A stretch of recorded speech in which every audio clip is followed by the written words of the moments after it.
నేను ఇవాళ ఓపెన్గా అడుగుతా ఉన్నాను. హరీష్ రావు గారికి నేను సూటి ప్రశ్న వేస్తున్నా. ఈ రాష్ట్ర ముఖ్యమంత్రి రేవంత్ రెడ్డి గారు కూడా నేను సూటి ప్రశ్న వేస్తున్నా. నా మీద కుట్రలు ఎప్పటి నుండి ప్రారంభమైనాయి?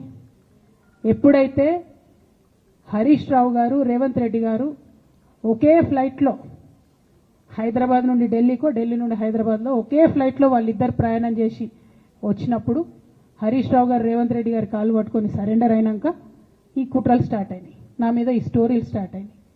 మా కుటుంబాన్ని విడగొట్టాలనేటటువంటి కుట్ర స్టార్ట్ అయింది. నేను ఛాలెంజ్ చేస్తా ఉన్నా, రేవంత్ రెడ్డి గారు మీరు చెప్పండి, ఆ ప్రయాణం జరిగిందా జరగలేదా?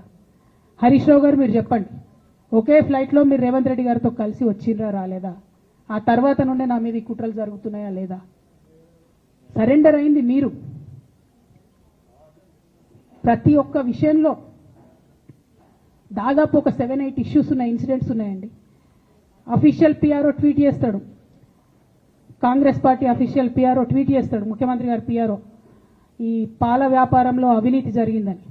తెల్లారి 2-3 పేపర్లలో వస్తుంది, 3వ రోజుకి మాయమైపోతుంది. అదే కేటీఆర్ గారినేమో 3 సార్లు విచారణ పేరుతో పిలిచి వేధిస్తారు. అంటే కేసీఆర్ కుటుంబం నికార్స్గా బరిగీసుకొని కాంగ్రెస్ పార్టీతో రేవంత్ రెడ్డితో కొట్లాడుతున్నాం కాబట్టి మా మీదనేమో కుట్రలు జరుగుతాయి, మా మీదనేమో కేసులు పెడతారు. మీ మాత్రం 1 or 2 days హెడ్లైన్స్ వస్తే తర్వాత న్యూస్ గాయబ్.